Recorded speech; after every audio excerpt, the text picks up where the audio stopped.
Settle in. The night is quiet. The room is dim. The blankets are warm around your shoulders. And outside, the wind carries a hush over the hills and hedgerows.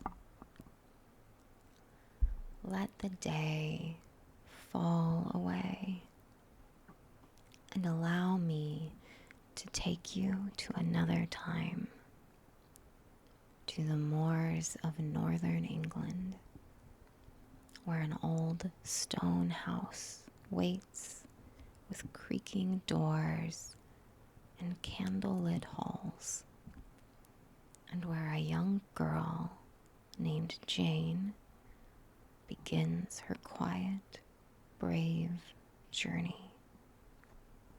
Let me guide you gently through her story. Jane Eyre was a plain little girl with a heart full of questions and a mind that never rested. She had no parents, no wealth, and very little kindness in her early world. Raised by her cold aunt, Mrs. Reed, at a house called Gateshead, Jane was treated not as family, but as an unwanted guest. Her cousins taunted her, the servants dismissed her, and when she tried to defend herself, when she raised her voice or asked why she was unloved, she was punished. One rainy afternoon, after an especially cruel incident, Jane was locked in the Red Room, a solemn, unused chamber where her uncle had once died. The shadows pressed close. The silence was heavy. And yet, even there, even in fear, Jane's spirit did not break. It was soon decided she would be sent away to Lowood Institution, a charity school for orphaned girls. Jane packed her few belongings and left the only home she had ever known. Lowood was cold. The winters bit through the stone walls. The food was thin and often spoiled, and the teachers were strict and stern. But Jane found something she'd never had before: a friend. Helen Burns was quiet, gentle, endlessly patient. She believed in goodness, even when the world was harsh. Jane listened to Helen's soft words and watched her endure unkindness without anger. Their friendship was a balm, and in those still, whispering nights before sleep, the two girls would talk in low voices, their hopes and thoughts shared like secrets in the dark. But Helen's time in the world was short. She grew ill, and one night, as snow fell silently outside the frosted windows, Helen slipped away, and Jane was alone again. But she carried Helen's calm strength with her always. Years passed.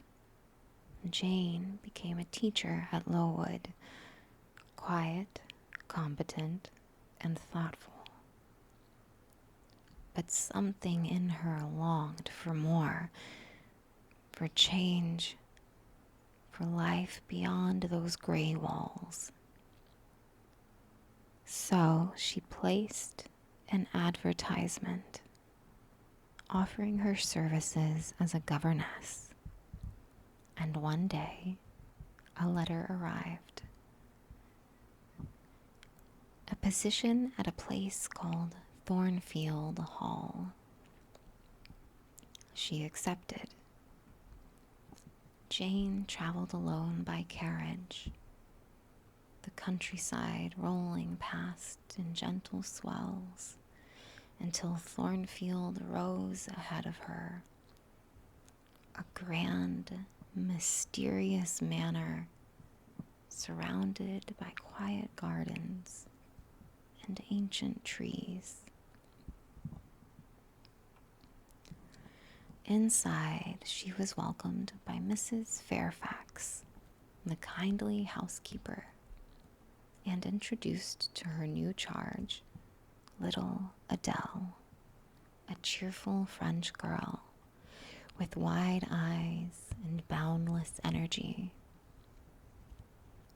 The master of the house, Mr. Edward Rochester, was away.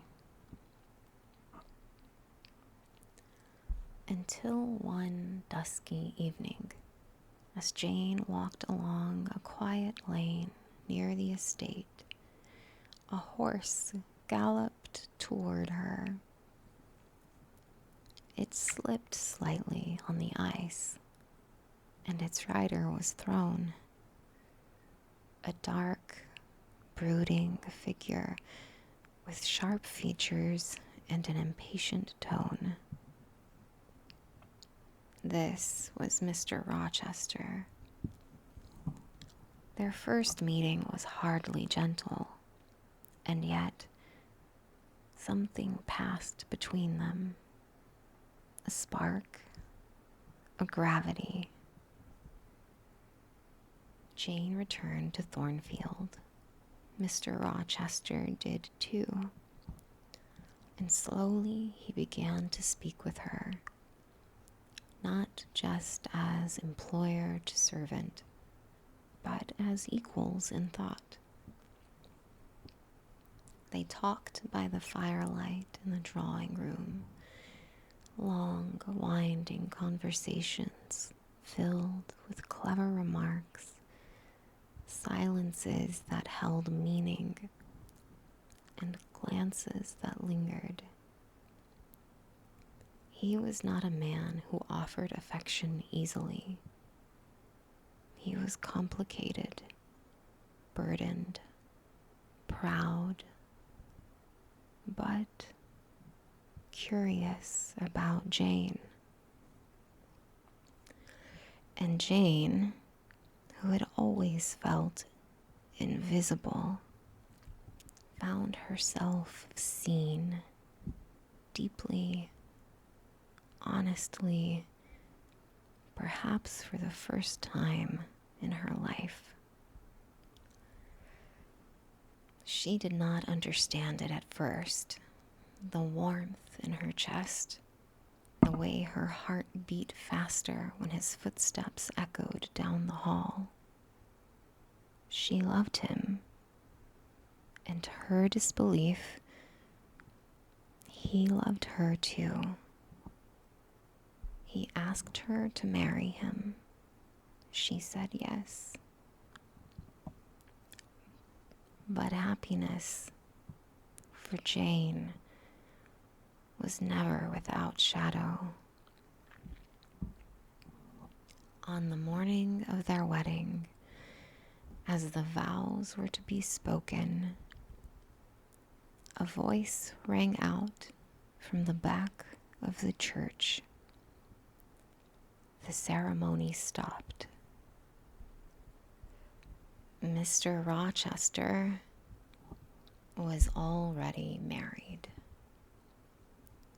Hidden in the upper rooms of Thornfield, behind locked doors and heavy silence, was a woman, his wife, driven mad, uncontrollable, dangerous.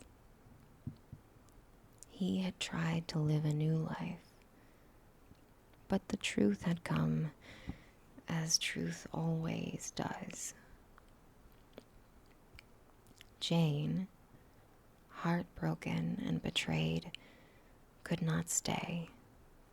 Though she loved him deeply, she could not marry him under such deceit. She left quietly in the gray hours of morning with nothing but a few coins and a small parcel of clothes. She wandered. She suffered hunger, exhaustion, despair. But she did not beg. She did not return. By fate or by chance, she was taken in by strangers, the Rivers family, and given shelter. Over time, she found rest again, work, a kind of peace. One of the Rivers brothers, St. John, asked her to marry him, not for love, but for duty, for mission, and for sacrifice. Jane refused. Her heart still belonged to Thornfield. And one night, she heard a voice, not in the air, but in her mind, Rochester's voice, calling to her as if across miles. She returned. Thornfield was in ruins. There had been a fire. His wife had set it and perished in the flames. Rochester had tried to save her, and in doing so, he had lost his sight and one of his hands.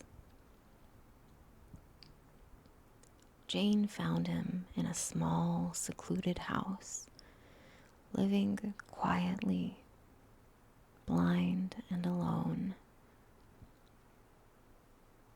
She took his hand, what remained of it, and told him she still loved him. He could not see her face, but he felt her tears. He felt her fingers and her warmth.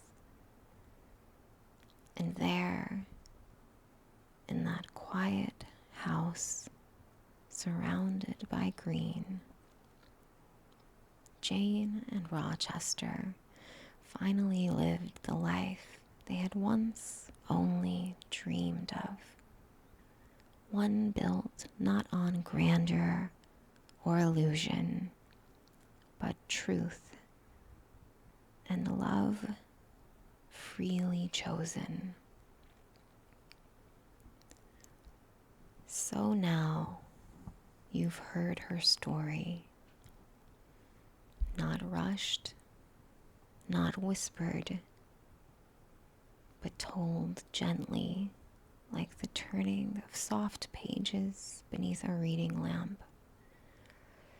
Jane Eyre, the orphan, the teacher, the wanderer, the beloved.